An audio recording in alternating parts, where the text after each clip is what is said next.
यदि Q01 बिंदुओं P5 -3 और R x6 से समान दूरी पर हैं तो x का मान ज्ञात कीजिए। तो देखिएगा ये बिंदु P 5 -3 है, बिंदु R x6 है और बिंदु P और R से समान दूरी पे एक बिंदु Q है 01 जो इनसे समान दूरी पर है, यानी कि P से Q तक की दूरी और R से Q तक की दूरी बराबर है, यानी कि PQ और RQ इज इक्वल है ना। PQ is equal to RQ, ये दोनों क्या हैं, बराबर है, समान दूरी पर है, ठीक है ना। तो हमें x का मान ज्ञात करना है। अब हम जानते हैं दो बिंदुओं के बीच की दूरी का सूत्र, बोलो बोल बेटा, दो बिंदुओं के बीच की दूरी का सूत्र क्या है? दो बिंदुओं के बीच की दूरी का सूत्र क्या है बताइए? x2 माइनस x1 का whole square plus y2 minus y1 का होल स्क्वायर। इधर भी वही सूत्र लग जाएगा आपका, है ना, x2 माइनस x1 का whole square plus y2 minus y1 का होल स्क्वायर, है ना। अब दोनों पे क्या है, वर्गमूल है, तो दोनों पक्षों से वर्गमूल हटाने पर अपन क्या करेंगे, दोनों पक्षों से वर्गमूल को हटा देते हैं। तो ये हमने हटा दिया क्योंकि भाई दोनों पे है तो दोनों से हमने हटा दिया।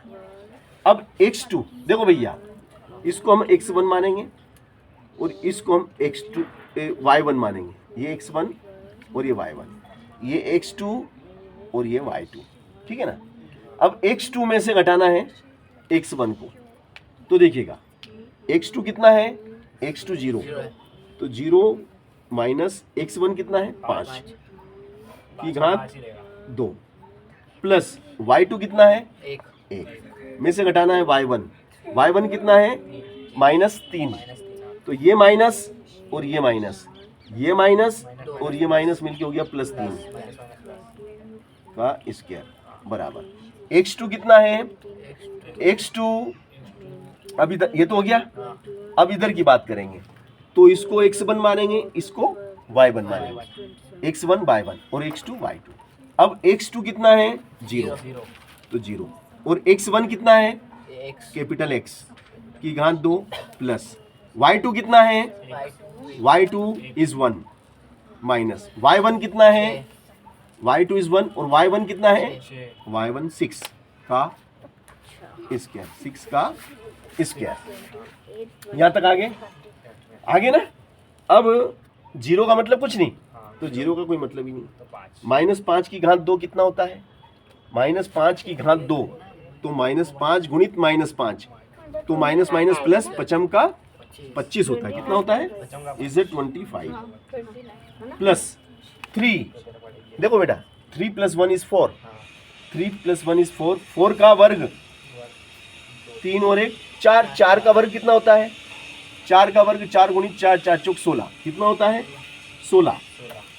अब 0 का मतलब कुछ नहीं, तो -x का स्क्वायर, तो -x और गुणित में -x, तो minus minus plus x square plus, देखो भैया इधर -6 और +1, -6 और +1 क्या हो जाएगा, -6 + 1 कितना होता है, -5 का स्क्वायर।